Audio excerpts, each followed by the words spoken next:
नमस्ते सलाम। आप देख रहे हैं वैशाली टीवी। वैशाली टीवी को लाइक करें, शेयर करें, सब्सक्राइब करें, थोड़ा तो सहयोग करें।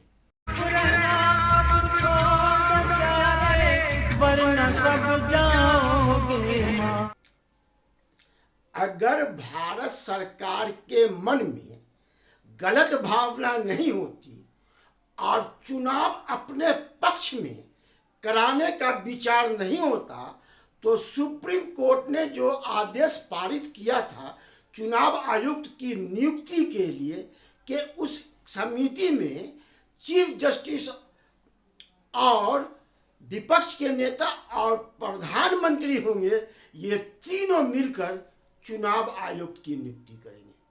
सरकार को ये फैसला नागवार गुजरा और वो एक ऑर्डिनेंस लाके चुनाव आयुक्त की नियुक्ति की सारी प्रक्रिया ही बदल दी।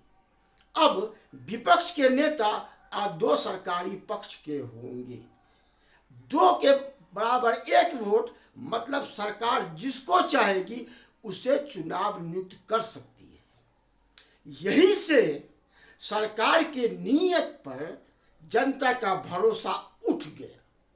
सुप्रीम कोर्ट के सीनियर जज भानु प्रताप सिंह और महमूद प्राचा ने शुरू किया ईवीएम हटाने की मुहिम, जो शुरू में तो कमजोर लग रही थी लेकिन धीरे धीरे भारत के गांव-गांव तक पहुंच चुकी है। हालत तो यह है कि गांव से लेकर शहर तक जनता से अगर सवाल करते हैं ईवीएम की विश्वसनीयता पर तो लोग उंगली उठाते हैं और कहते हैं ये मशीन अब विश्वास योग्य नहीं रही। ऐसे में चुनाव आयोग को चाहिए कि ईवीएम हटा के जनता के मांग के अनुसार बैलेट पेपर से चुनाव करा दे।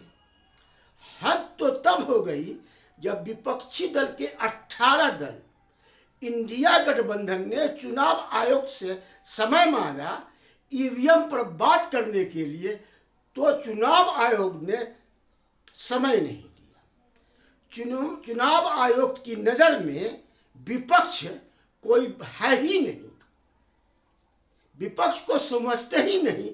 ऐसी हालत में चुनाव आयोग क्या निष्पक्ष चुनाव करा पाएगी? ऐसा अगर आप सोचते हैं तो आप गलतफहमी में। जब चुनाव आयोग के नजर में 18 विपक्षी दल की कोई औकात ही नहीं, उनके लिए 2 मिनट का समय ही नहीं, तो फिर कैसे आप ये कह सकते हैं कि चुनाव आयोग निष्पक्ष रूप से चुनाव करा पाएगी या कराएगी? ऐसा नहीं लगता। चुनाव संहिता अभी जारी नहीं हुआ है, चुनाव का कोई ऐलान नहीं हुआ है, फिर भी चुनाव आयोग राहुल गांधी को इंस्ट्रक्शन दे रहा है कि क्या बोलना है क्या नहीं बोलना है। अभी तो चुनाव आयुक्त ने कोई तिथि निर्धारित नहीं की है, आचार संहिता भी नहीं लागू हुआ है, फिर भी चुनाव आयोग एक विशेष पार्टी के लिए कार्य करते हुए ऐसा बोलता हुआ लग रहा है। जनता ये मान रही। सुप्रीम कोर्ट के सीनियर जज भानु प्रताप सिंह और महमूद प्राचा ने ईवीएम के खिलाफ एक मुहिम चलाई। शुरू में ये मुहिम तो कमजोर लग रही थी, लेकिन धीरे धीरे इसने जोर पकड़ लिया। शहर से गांव तक लोगों को ये विश्वास हो गया कि मशीन वही करती है जो चाहते हैं सत्ता पक्ष के लोग।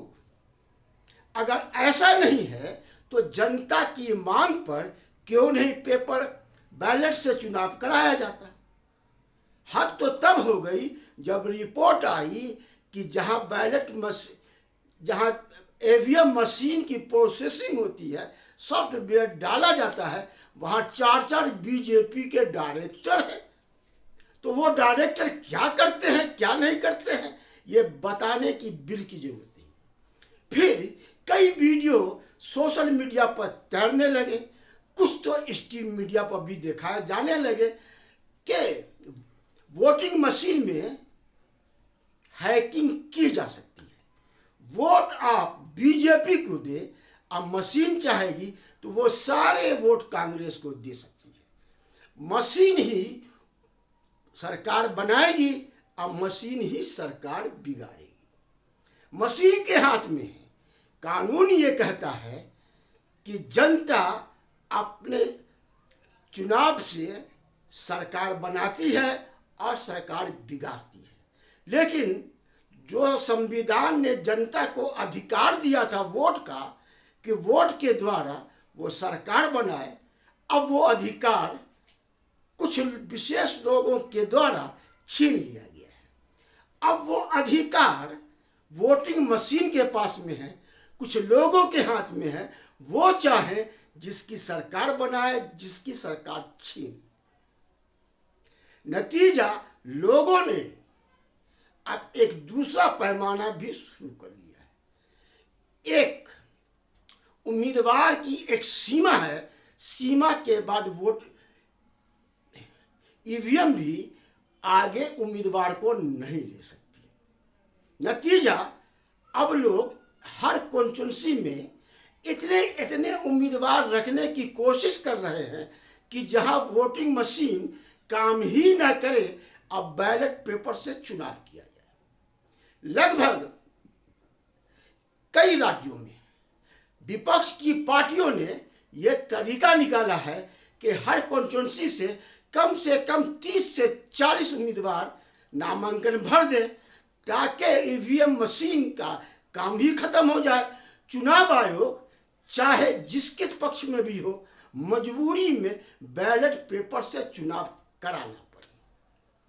अगर ये कारगर हुई और पूरे भारत के हर कंस्टिट्यूंसी में ये लागू हो गई और पार्टियों ने इस ओर ध्यान दिया और 30 से 40 उम्मीदवार ने पर्चा भर दिया, तो फिर ये ईवीएम मशीन किसी काम की नहीं होगी।